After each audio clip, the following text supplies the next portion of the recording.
Hello students, it's Nazia Begum here, welcoming you all in today's class. So today we are going to discuss famous battles and wars in India. Okay, so here you have to fill in the blanks. Okay, in your book you can see one clue box is there. From that box we have to fill the blanks. So here I am to help you to do this work. Okay, so here is the first question for us. First Battle of Panipat 1526. Babur defeated blank and established the Mughal dynasty in Delhi. Okay, so before Babur there was Lodi dynasty. Okay, when Babur defeated Ibrahim Lodi in Panipat in 1526, then Babur established Mughal dynasty in Delhi. So the right answer is Ibrahim Lodi. Second Mysore War 1780 to 84. The English defeated blank. The English defeated Hyder Ali. Hyder Ali was father of Tipu Sultan. Okay. In first Mysore War, Hyder Ali defeated Britishers, but in second Mysore War, Britishers defeated Hyder Ali. But after defeating Hyder Ali also, Britishers were not allowed in Mysore because Hyder Ali's son Tipu Sultan was there to oppose the Britishers. So then third Mysore War took place between the English and Tipu Sultan.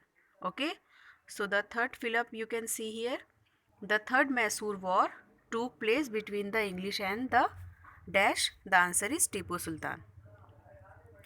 At the Battle of Plassey 1757, the British defeated blank. The British defeated Nawab of Bengal. Okay, in Battle of Plassey, Nawab of Bengal was defeated by British. Fifth, Second Tarain War. Okay, in Second Tarain War, Gori, Muhammad Gori defeated blank. So Gori defeated Prithviraj Chauhan. Sixth, Battle of Kalinga 261 to 262 BC. The king of Kalinga was defeated by blank, the Mauryan king. So the king of Kalinga was defeated by Ashoka. And after this war only, Ashoka accepted Buddhism because in this war, Ashoka have seen after the war, the scene was very disturbing. Okay, so much violence happened in the war. Because of that, everywhere dead bodies were there, bloods were there, and so much destruction took place. So after watching all that thing, Ashoka's heart converted and he chose the path of non-violence and became Buddhist. Okay, so after Kalinga war only Ashoka accepted Buddhism. Then 7. Second Battle of Panipat 1556. In this battle, Akbar defeated Hemu, the Hindu general. Okay. Then 8th, Battle of Kanwa. In this battle of 1557, Babur defeated Rana Sanga of Mewar. Then 9th, Battle of Haldighat in 1576. Akbar's army headed by Raja Man Singh and Asaf Khan defeated Rana Pratap. Okay, in Akbar's army, Raja Man Singh was there and Asaf Khan was there, and they all together defeated Rana Pratap. 10th, Third Battle of Panipat 1761. In this battle held between Ahmad Shah Abdali and Marathas were defeated.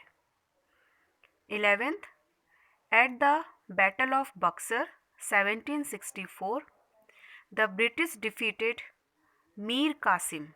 Thereby, the English became supreme in India. Then 12th and the last one, Fourth Mysore War. Okay, so in starting we have seen first, second and third Mysore War.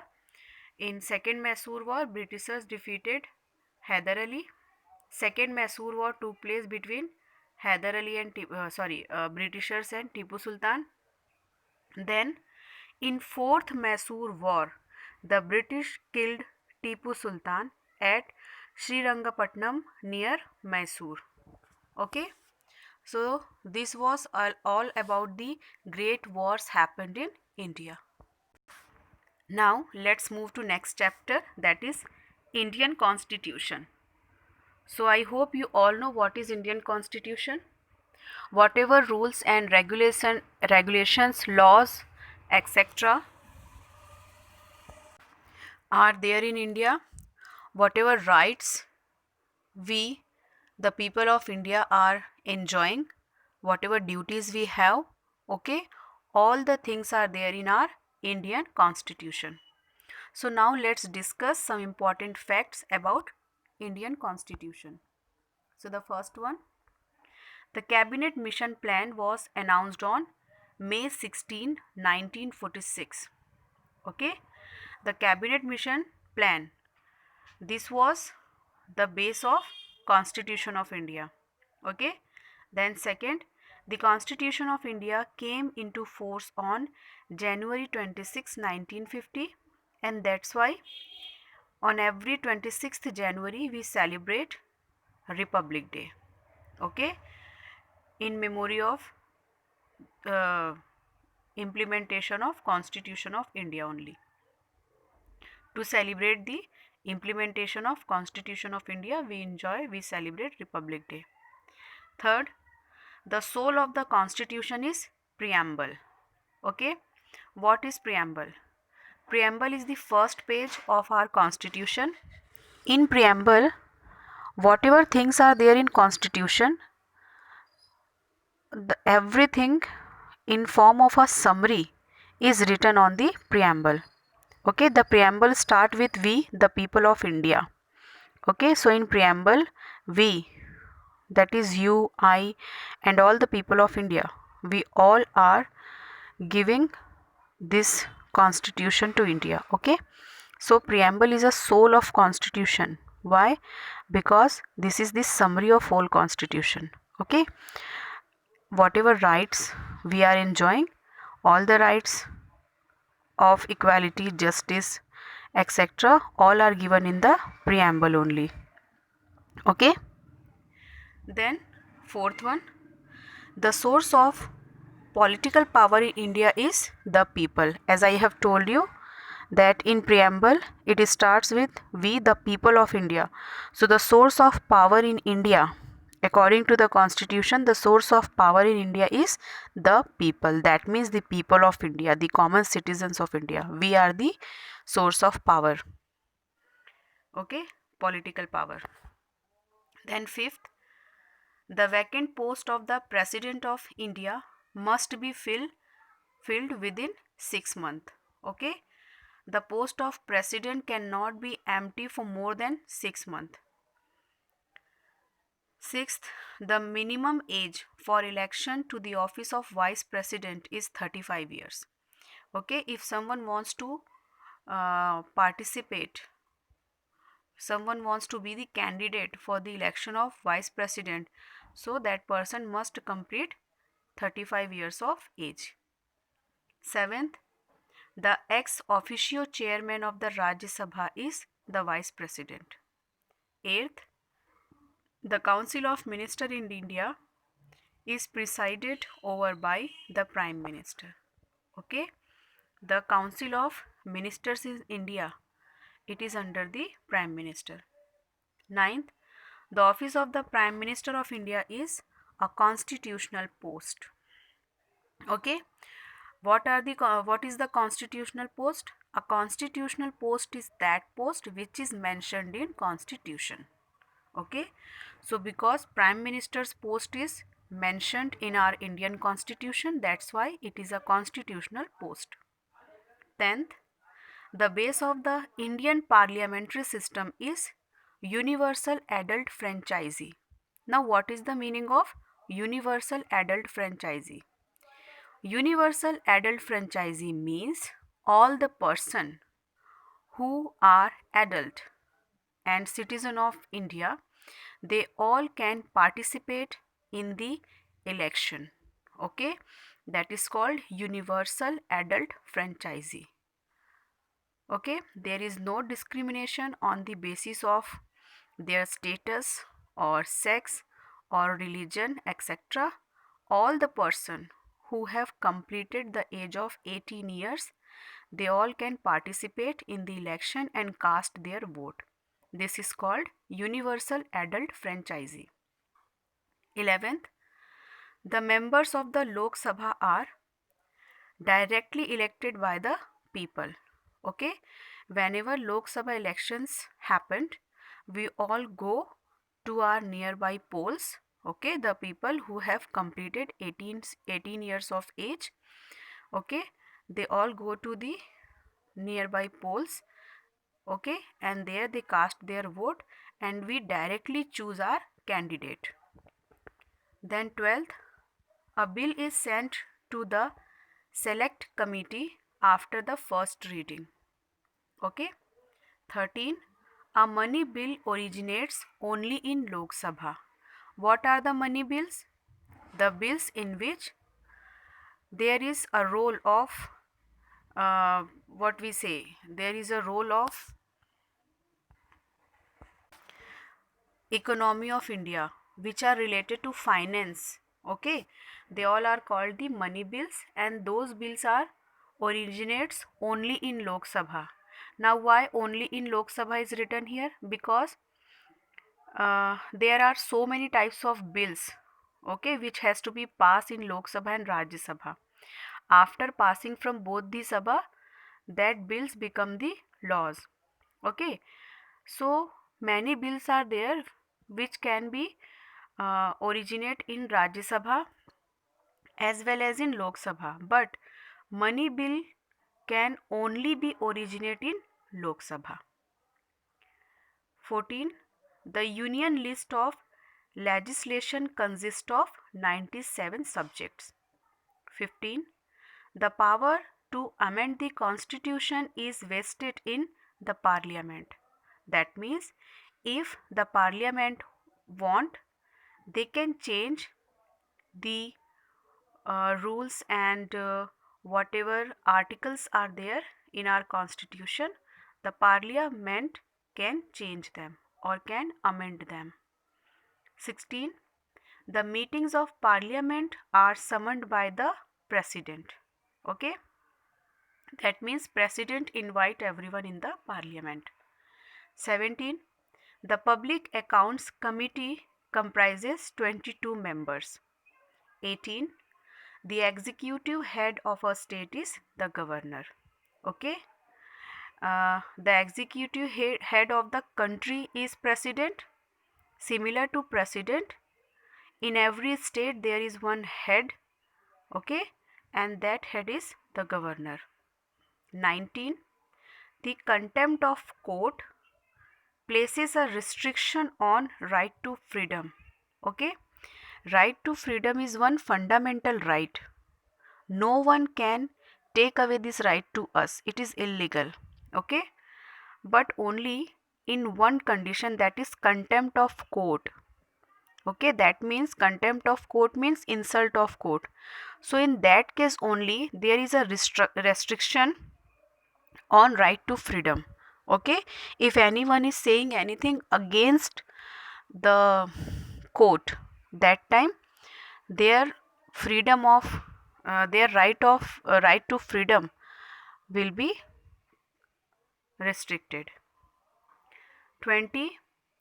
The Comptroller and Auditor General of India is appointed by the President. Okay, Comptroller and Auditor General is generally known as CAG. Okay, CAG, CAG. So many time in news you have heard CAG report. Okay, so that report is only the Comptroller and Auditor General report of India, and that CAG officers, that one is appointed by the President. After our constitution, now let's move to next chapter, that is old and new. So in this chapter we will see the old and new names of the cities or countries. Okay, so first of all, in front of you, you have Abyssinia. Okay, Abyssinia is the old name of Ethiopia. Right now, we know the country as Ethiopia. And next is Banaras. Banaras is now known as Varanasi. Third, Batavia. Batavia is now known as Jakarta. Calcutta, that is now known as Kolkata. Ceylon. Okay, see the fifth number, Ceylon. Ceylon is now known as Sri Lanka. Constantinople. Constantinople is the old name of Istanbul. Then 7, Dutch East Indies. Dutch East Indies is the name of Indonesia. 8th, Formosa. Formosa is the old name of Taiwan. Taiwan was known as Formosa. Then 9th, Holland. Holland is now known as Netherlands. 10th, Bangalore. Bangalore is now known as Bengaluru. Okay. 11th, Mesopotamia. Mesopotamia name, you will be very familiar with this name because in history book and geography book so many times you will read this name. Okay, so Mesopotamia is the old name of Iraq. Today's Iraq is only the Mesopotamia, but its boundaries are now little bit changed. It is not as same as Mesopotamia. Then Bombay. Bombay is the old name of Mumbai. Okay, Madras is the old name of Chennai. Okay, Madras is now called Chennai.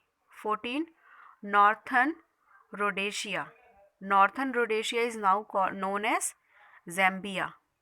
Then 15 is Peking.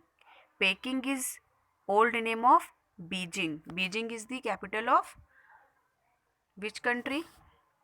Yes, it is the capital of China and its old name is Peking. 16, Persia. Persia, this name also you might have heard so many times. Okay, many Hollywood movies are also in the name of Persia. So Persia is the old name of Iran. 17, Petrograd. Petrograd is the old name of Leningrad. 18, Panjim. Panjim is now known as Panji. It is in Goa. 19, Siam. Siam is now known as Thailand. Okay, the old name of Thailand is Siam. Then 20th, Zanzibar and Tanganyika. Okay, Tanganyika, they are known as Tanzania now. 11th, Allahabad. Allahabad is now known as Prayagraj. Okay, now let's move to next chapter. It is major producers. So in this chapter we are going to know that which country produce which thing in very large amount. Okay, so here the first is about minerals. The first one is coal. So which country produces largest amount of coal? It is China. Second, copper. The country who produces copper in largest amount is Chile. Third, petroleum. For petroleum, the number one country is USA. Fourth, diamond. Diamonds are there in Russia. Okay, the number one country for diamond is Russia. Fifth, gold. For gold, also China is there. Sixth, silver. Silver, Mexico is the number one country for silver. Then seventh, mercury. For mercury, again China is there. Eighth, bauxite. For bauxite, the number one country, the number one producer is Australia. Ninth, platinum. For platinum, the number one country of platinum producer is South Africa. 10th, aluminium. Okay, for aluminium again China is there. So you can see here this list is dominated by China. Okay, many important minerals like coal, then gold, then mercury, then aluminium. These are very commonly used minerals, and China is number one in producing all these things. Okay, so now you can understand how important China is to fulfill the need of minerals all over the world. Now, here one note is there. India is the second largest producer of steel in the world, while China is the largest steel producing country. So here you can see steel is also, for steel also China is the number one country in production of steel, and India is the second. Now